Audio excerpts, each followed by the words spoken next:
Hello दोस्तों, आपका स्वागत है मेरे इस यूट्यूब चैनल पर। दोस्तों, आज मैं आपके लिए आपकी खिदमत में एक और नए इंटरेस्टिंग टॉपिक पर वीडियो पेश करने जा रहा हूं। सो प्लीज़ इस वीडियो को बिना स्किप किए लास्ट तक देखना। दोस्तों, अगर आप मेरे चैनल के सारे वीडियोस को देखना चाहते हो तो मैंने अपने चैनल की लिंक इस वीडियो के डिस्क्रिप्शन बॉक्स में मैंने मेंशन कर दी है। आप डिस्क्रिप्शन बॉक्स में जाकर इस मेरे दी गई चैनल के लिंक के ऊपर क्लिक करके मेरे चैनल के सारे वीडियोस को आप एक्सेस कर सकते हो। दोस्तों, प्लीज़ इस वीडियो पर अंत तक बने रहिए, क्योंकि इस वीडियो के अंत में मैं आपको आपके फ़ायदे की बात बताने वाला हूं, जो आपको LIC के IPO में अप्लाई करने के दौरान आपको बहुत काम लगेगी। सो प्लीज़ अंत तक इस वीडियो पर बने रहिए।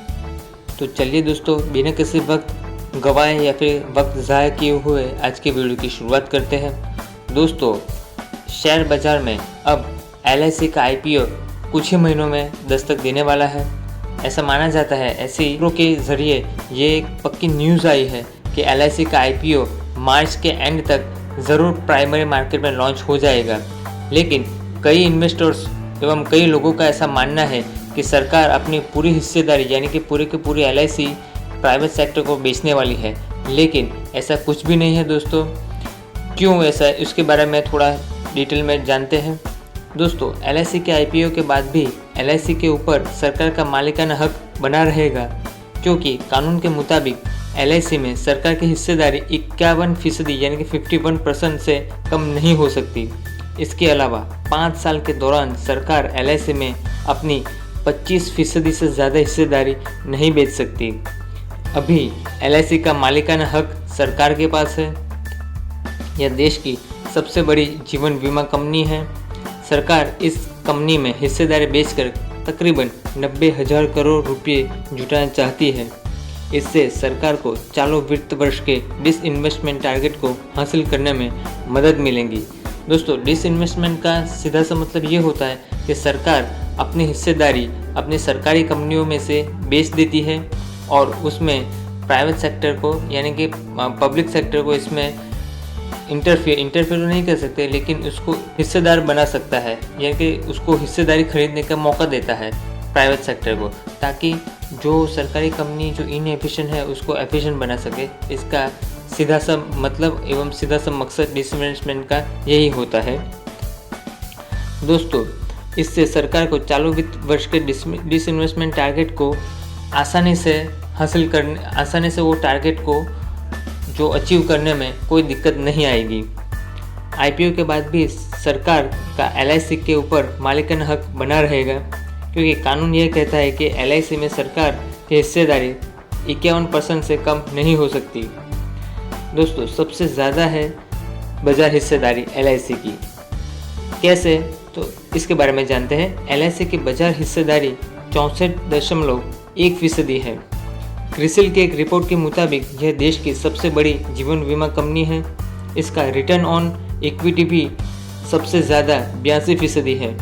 लाइफ इंश्योरेंस प्रीमियम के मामले में यह दुनिया की तीसरी सबसे बड़ी कंपनी है। ये भारत के लिए वाकई काफ़ी गर्व की बात है। अगर बाजार हिस्सेदारी की बात करें तो दुनिया में ऐसी कोई दूसरी इंश्योरेंस कंपनी नहीं है जिसकी बाजार हिस्सेदारी 64% हो। रिटर्न ऑन इक्विटी दुनिया में भी सबसे अधिक है LIC की। क्रिसिल की रिपोर्ट का कहना है कि LIC का 82% का जो रिटर्न ऑन इक्विटी है, जो दुनिया की दूसरी बड़ी बीमा कंपनियों के मुकाबले बहुत ज़्यादा है। बात करें हमारे जो कट्टर प्रतिद्वंदी चीन की बीमा कंपनी पिंग का रिटर्न ऑन इक्विटी है 19.5%, जबकि अवीव का है 14.8%। चाइना लाइफ इंश्योरेंस का रिटर्न ऑन इक्विटी है 11.9% है।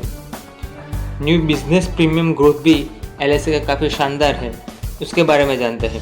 वित्त वर्ष 2021 और 22 की पहले 6 माही में, यानी पहले जो हाफ ईयर है, उसमें LIC का टैक्स बात कर प्रॉफिट 1437 करोड़ रुपये है, यानी कि प्रॉफिट आफ्टर टैक्स है 1437 करोड़ रुपीज़।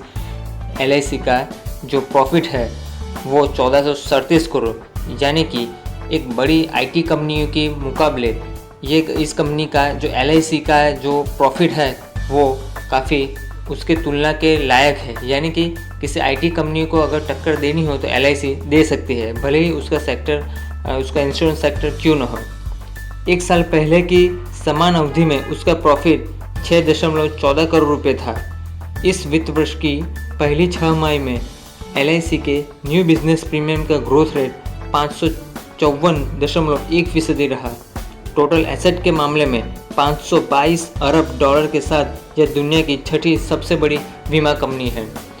इससे आप पता चल सकता है कि एलआईसी अब बड़ी एमएनसी के तौर पर जाने जाएगी। अगर एलआईसी अपनी ब्रांचेस विदेशों के या फिर इंटरनेशनल लेवल पर या फिर दुनिया के अलग अलग मुल्कों में अपनी ब्रांचेस खोले तो एक एमएनसी के रूप में भी आने वाले वर्षों में वो अपना नाम ज़रूर कमा सकती है। इतनी पोटेंशियलिटी है एलआईसी के अंदर।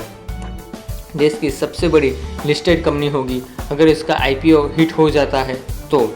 लंदन की ब्रांड फाइनेंस के मुताबिक इस साल एलआईसी की मार्केट वैल्यू 43 लाख करोड़ तक पहुंच जाने का अनुमान है। अगले 5 साल में यानी कि 2027 तक इससे बढ़कर 58.9 लाख करोड़ रुपए पहुंच जाने की उम्मीद है। इस तरह यह अगले कई साल तक देश की सबसे बड़ी कंपनी बनी रह सकती है। अभी देश की सबसे बड़ी कंपनी रिलायंस इंडस्ट्रीज की वैल्यूएशन 16 लाख करोड़ रुपए से ज़्यादा है। वही दूसरे पायदान की कंपनी की बात करें वो है टीसीएस, जो एक आईटी कंपनी है। टीसीएस इस मामले में दूसरे पायदान पर है। इसके वैल्यूएशन तकरीबन 14 लाख करोड़ के आसपास बताया जाता है। दोस्तों, जैसे कि मैंने आपको वीडियो में बताया, एक सीक्रेट या फिर एक जिसको कहते हैं आपके फ़ायदे की बात है, वो क्या है उसके बारे में भी बताऊंगा। दोस्तों, एलआईसी का आईपीओ मार्च में आ रहा है। इससे एलआईसी के इन्वेस्टर्स को क्या फ़ायदा होगा या फिर एलआईसी के आईपीओ में अप्लाई करने वाले किस कैटेगरी के इन्वेस्टर को फ़ायदा होगा उसके बारे में बताऊंगा।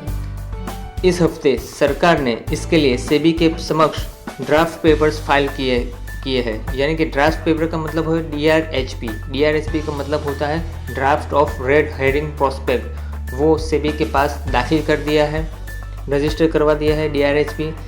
ऐसा माना जाता है कि एलआईसी की पॉलिसी रखने वाले पॉलिसी होल्डरों के लिए काफ़ी एक अच्छी खबर है। वो क्या है, ऐसी उम्मीद लगाई जा रही है या फिर सूत्रों के हवाले ये खबर मिली है कि इस एलआईसी के आईपीओ में 10% हिस्सा एलआईसी के पॉलिसी होल्डर्स के लिए रिजर्व रखा होगा।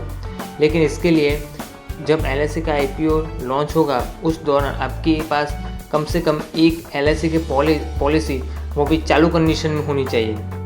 आपकी एलआईसी की पॉलिसी लैप्स नहीं होनी चाहिए। अगर आपकी एलआईसी की पॉलिसी लैप्स हो गई हो तो एलआईसी के आईपीओ आने से पहले उसको फिर से चालू करवाने के प्रोसीजर अभी से ही शुरू कर दे, ताकि आप एलआईसी के आईपीओ जैसे ही लॉन्च हो प्राइमरी मार्केट में तो आप एक एलिजिबल पॉलिसी होल्डर बन सकते हो और आप एलिजिबल पॉलिसी होल्डर के कोटा में से अप्लाई कर आप एलआईसी के आईपीओ में आप अपने अलॉटमेंट के चांसेस भी ज़रूर बढ़ा सकते हो।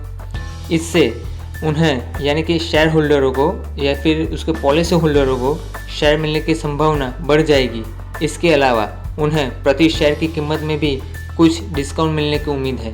यानी कि एलआईसी अपने आईपीओ में जो प्राइस बैंड जो निर्धारित करेगा और जिस प्राइस पर आप अप्लाई करते हो एलआईसी के आईपीओ में उसके ऊपर भी आपको ज़रूर डिस्काउंट मिलेगा, ऐसा सूत्रों के हवाले जानने को मिला है। तो दोस्तों, कैसी लगी आज की मेरी वीडियो? आई होप आज की वीडियो आपको ज़रूर पसंद आई होगी। पसंद आए तो मेरे इस वीडियो को लाइक करना, अपने दोस्तों और रिलेटिव के साथ मेरे इस वीडियो को शेयर करना। चैनल पर नए हो तो मेरे इस चैनल को सब्सक्राइब कर देना, ताकि आने वाले मेरे ऐसे कई वीडियोस के नोटिफिकेशंस आप तक नियमित अंतराल तक पहुंचती रहे। So thank you.